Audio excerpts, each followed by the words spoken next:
So while preparing for the €750 PC, we had the same issue you always have when you try to fit performance into a fixed budget. On what are you ready to compromise? The easiest way to go is usually the case.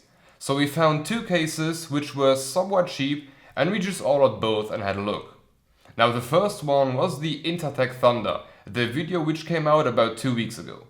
Now the case was fine, for $32 it was what I expected it to be, usable but nothing fancy.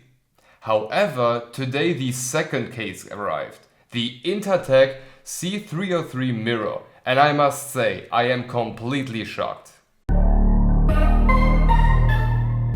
To understand why I am so shocked about this, you have to keep one thing in mind. I paid €38 for this case. 38 for up to 80x motherboard size, 3 120mm fans in the front, and because of that no front space for drives, but who wants that anyway? 2 120 or 140 fans on top with a magnetic dust filter and the possibility to attach a radiator to everything if you want to go with water cooling. 1 120 fan in the back, a separate tunnel for power supply, really decent cable management options on top, right and underneath the main board, the possibility to attach a up to 280 rad on top, 2 3.5-inch drive bays behind the power supply, 2 2.5-inch drive spaces on the right and 2 on the top of the power supply tunnel, and most important, tempered glass front and tempered glass side panel.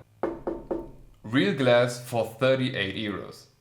Well, of course there are things I could nag about. The I/O, for example. We have power, reset, audio in and audio out, accompanied by only one USB 3.0 and two USB 2.0. So this is surely something that could have been better. But before we go any further,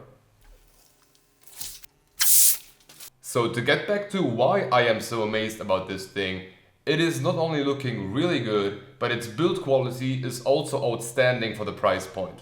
All the metal pieces are thick and sturdy, even the metal backplate. And if you compare it to the Thunder's backplate, even though it is a bit smaller, the Mirror's backplate just weighs like 3 times as much. But if we keep comparing the two, we will find underneath the case the same removable dust filter for the power supply, but instead of those cheap plastic feet, we will find bigger rubber feet with protective material inside, which gives it a firm hold and protects your floor or your desk from dark markings that these cheap feet will produce. But features aside, it's the small things that make a PC builder happy. Like the little bracket which is supposed to hide the screws of your PCI components. Instead of being a simple screw which just falls out, they used a thumb screw with a little path cut out, which just lets you slide it without having to fumble around with an annoying screw. Another thing I want to spend some time on is cable management. You have cable paths everywhere in here. You can fit the CPU power over here, the GPU power over here or here, and the mainboard connector can come over here. For the front things, we have even little cutouts down here. There is just no excuse to see any unnecessary cable lengths in here. But there is even more. If we detach the front glass panel with the thumb screws, you have place for 3 120mm fans. And now this is just perfect for the Intertech RS04 RGB kit we reviewed a week ago, so let's slap them in.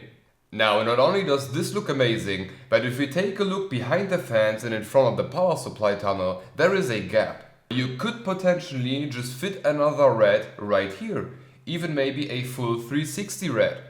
You would end up having 2 separate rads, one for the GPU, one for the CPU.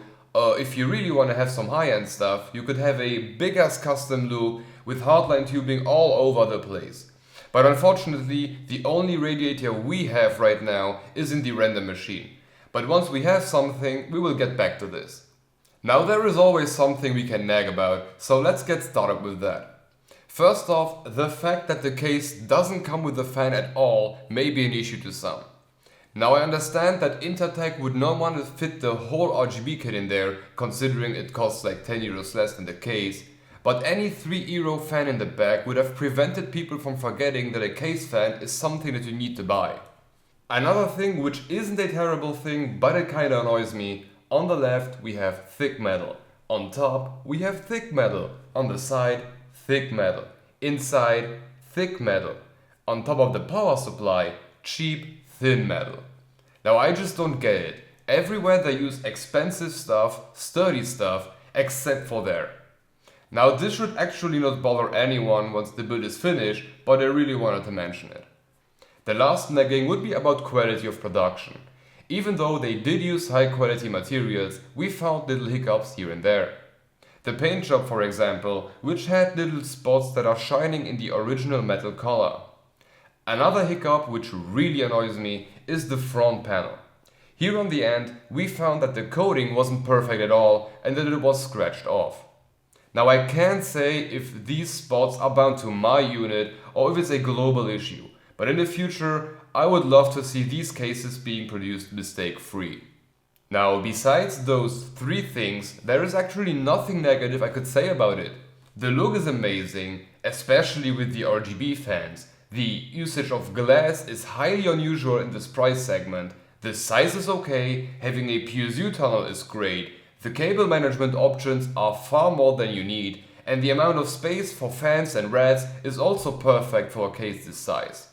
So yeah, absolute recommendation so far.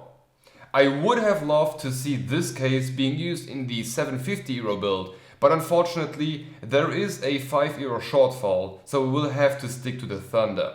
But this will absolutely make it into the 1K build, and hopefully others too. So to wrap this 10-minute complimenting video up, why should you go with this case?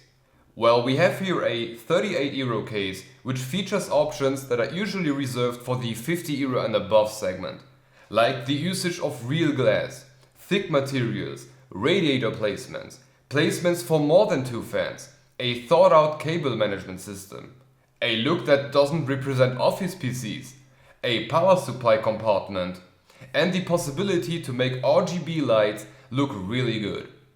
But what about the negatives? Well, there really isn't much. Besides the thin layer of metal on the power supply tunnel, the best we could come up with are the hiccups on the paint job or the hiccup on the front panel. But then again, we are in a price range where paint job errors are quite common. Basically, if you're looking for a good case, this is it. If you're looking for a cheap case, this is it. If you're looking for a case that is capable of showing off some nice RGB, this is it. Essentially, I'm a fan and I can't wait to build something in this. Okay, so to end this, we hope that you found what you were looking for. And of course we will have the affiliate links as well as the official manufacturer links down in the description. So we hope that you've liked the video and maybe you should consider subscribing and hitting the bell icon to get notified when I'm done fitting performance into 750 euros. And maybe leave your opinion with a like or a dislike and maybe tell us in the comment section what you think about this case and maybe hint us to some other cases that we should take a look at.